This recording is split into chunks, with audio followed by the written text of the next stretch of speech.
Mi nombre es David Fernando Guerrero Vanegas y una vez más te doy la bienvenida a un nuevo capítulo del curso básico de HTML5 y CSS3.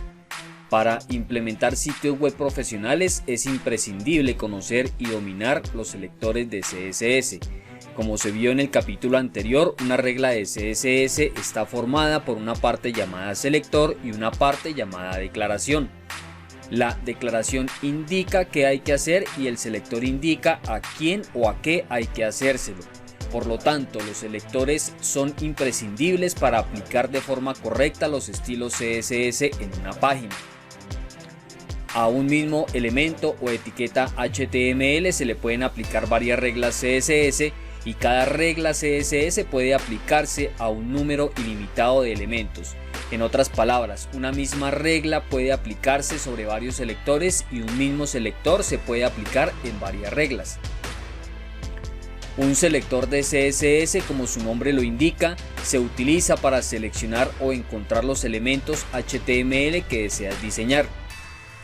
Existen varios tipos de selectores en CSS, pero los más comunes son selectores de atributos o etiquetas, selectores de ID o selectores de clase.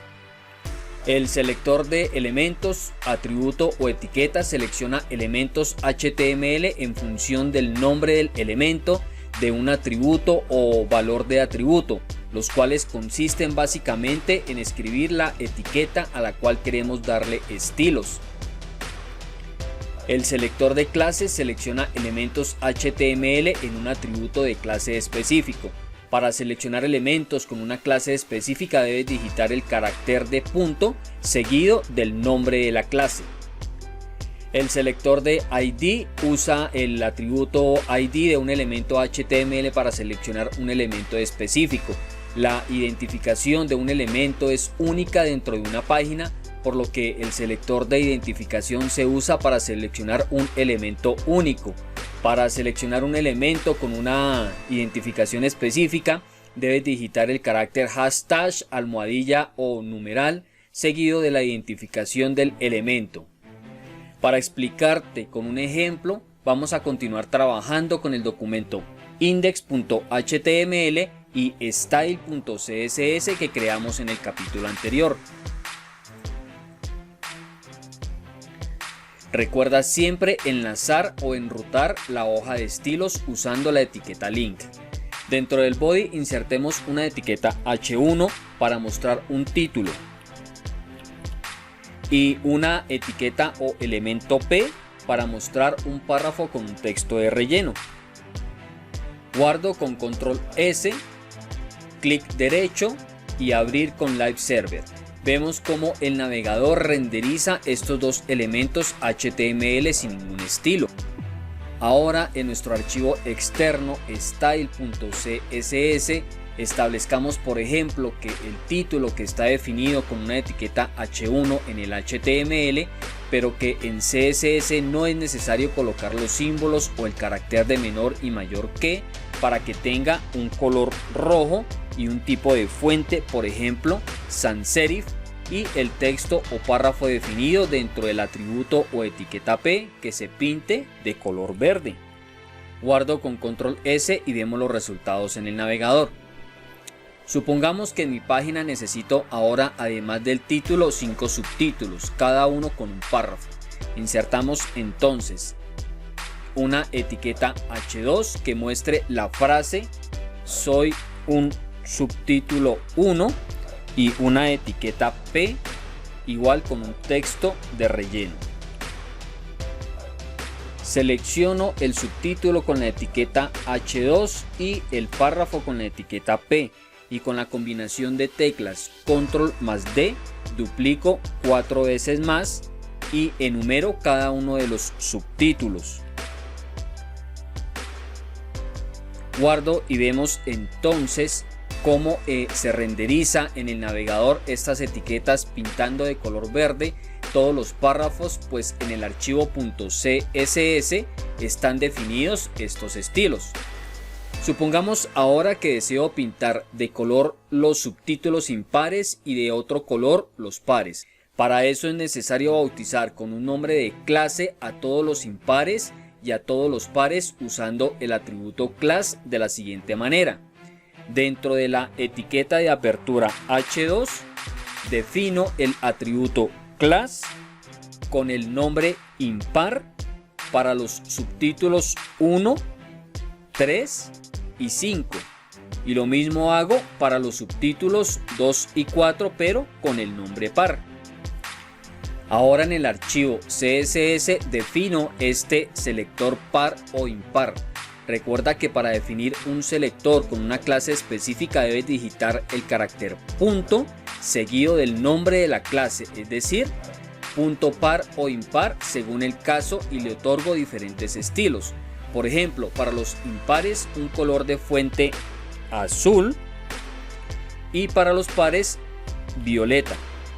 Y observa cómo todos los subtítulos con la clase impar obedecen a un estilo y los subtítulos con la clase par a otro de manera general. Por último, si lo que deseas es personalizar los estilos para una etiqueta específica, por ejemplo deseas que el primer párrafo tenga un estilo exclusivo, lo que debes es asignarle como atributo un ID o identificador con su respectivo valor dentro de la etiqueta P, por ejemplo la palabra texto. Recuerda que debes guardar después de hacer cualquier cambio. Ahora, en la hoja de estilos, la regla dice que para seleccionar un elemento con una identificación específica, debes digitar el carácter hashtag, almohadilla o numeral, seguido de la identificación del elemento, en este caso la palabra texto. Y le defino, por ejemplo, un color de fuente, chocolate, y una alineación al centro. De esta manera, estos estilos se aplicarán única y exclusivamente al elemento que tenga el ID con el valor texto. Guarda y observa los cambios. Otro de los objetivos de este capítulo es desarrollar la comprensión de algunos de los conceptos fundamentales de CSS, como lo son cascada, especificidad y herencia, los cuales controlan la forma de cómo se aplica el CSS al HTML y cómo se resuelven los conflictos. Una cuarta y última manera en la que un elemento puede recibir estilos es aplicando la herencia. El concepto de cascada, que está estrechamente relacionado con la especificidad, se suele confundir frecuentemente con la herencia. Aunque los tres temas están relacionados, debes entender cada uno por separado.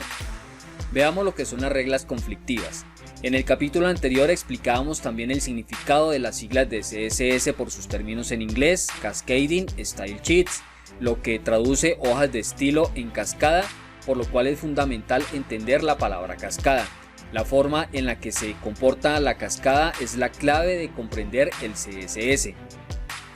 En algún momento trabajarás en un proyecto y encontrarás que el CSS que pensabas que debería aplicarse a un elemento no funciona. Por lo general, el problema suele ser que has creado dos normas que podrían aplicarse al mismo elemento. La cascada y el concepto estrechamente relacionado de especificidad son mecanismos que controlan qué regla se aplica cuando aparecen tales conflictos. Es posible que la regla que se aplique finalmente a tu elemento no sea la que esperas, por lo que debes comprender cómo funcionan estos mecanismos. También es significativo el concepto de herencia, que significa que algunas propiedades CSS heredan por defecto los valores establecidos en el elemento padre, pero otras no. Esto también puede causar una respuesta diferente a la que esperas. Vamos a empezar por echar un vistazo rápido a los principales elementos que nos interesan y a continuación veremos cómo interactúan entre sí y con tu CSS. Puede resultar un poco difícil de entender, pero a medida que practiques escribiendo CSS te resultará más fácil de entender la manera como funciona. ¿Qué es la cascada? En un primer nivel de simplicidad, la cascada en las hojas de estilo significa que el orden de las reglas importa en CSS. Cuando dos reglas tienen la misma especificidad, se aplica la que aparece en último lugar en el CSS. Veamos este otro ejemplo. En la hoja de estilos definimos dos colores diferentes pero aplicados a la misma etiqueta. Por ejemplo, a la etiqueta H1 podemos volver a definirle un color de fuente. Tenemos entonces dos reglas que pueden aplicarse al H1. El H1 acaba siendo de color negro porque estas normas tienen un selector idéntico y por lo tanto tienen la misma especificidad. Por esta razón se aplica a la última que aparece. ¿Qué es la especificidad?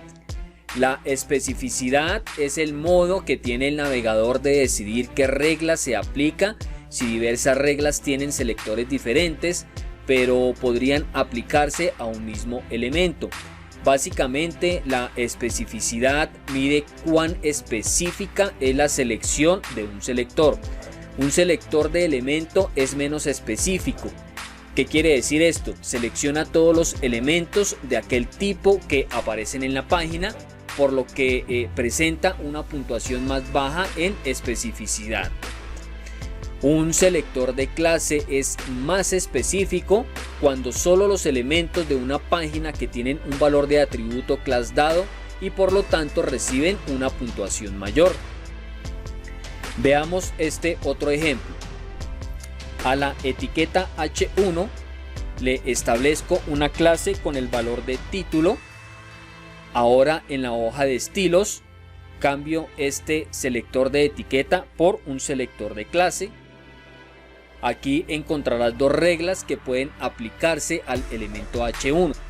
Este elemento H1 termina siendo de color rojo.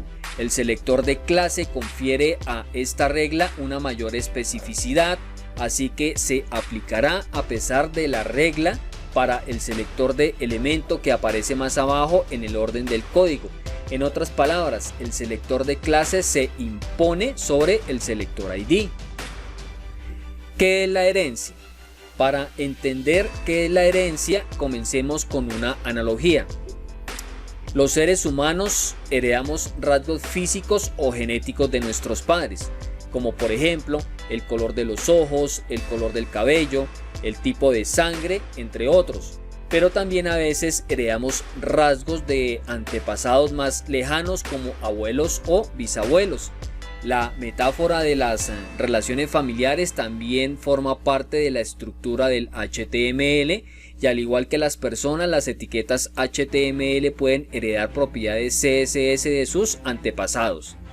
En conclusión, los descendientes, piensa en hijos y nietos, heredan propiedades de los ancestros, piensa en padres y abuelos.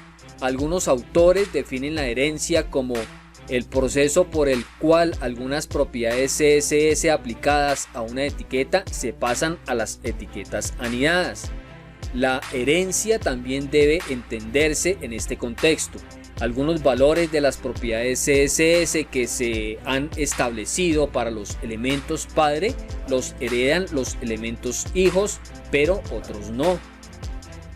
Por ejemplo, si para un elemento se establece un tipo de fuente o letra, cada elemento que se encuentre dentro de él también se mostrará con este tipo de letra, a menos que se les haya aplicado un tipo de letra diferente directamente.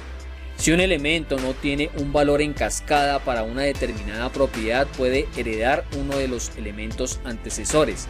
Veamos cómo aquí, al aplicar la propiedad FontFamily al elemento body, todas las etiquetas descendientes de esta etiqueta heredan automáticamente esta propiedad, es decir, las que están dentro de la etiqueta body heredan este tipo de fuente y no es necesario aplicarlas explícitamente a cada elemento de la página.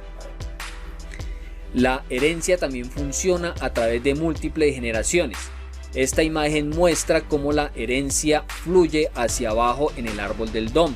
Las propiedades heredadas se transfieren por el árbol DOM desde los nodos padres a sus descendientes. Como pueden notar, en la estructura del árbol cada elemento solo tiene un padre directo.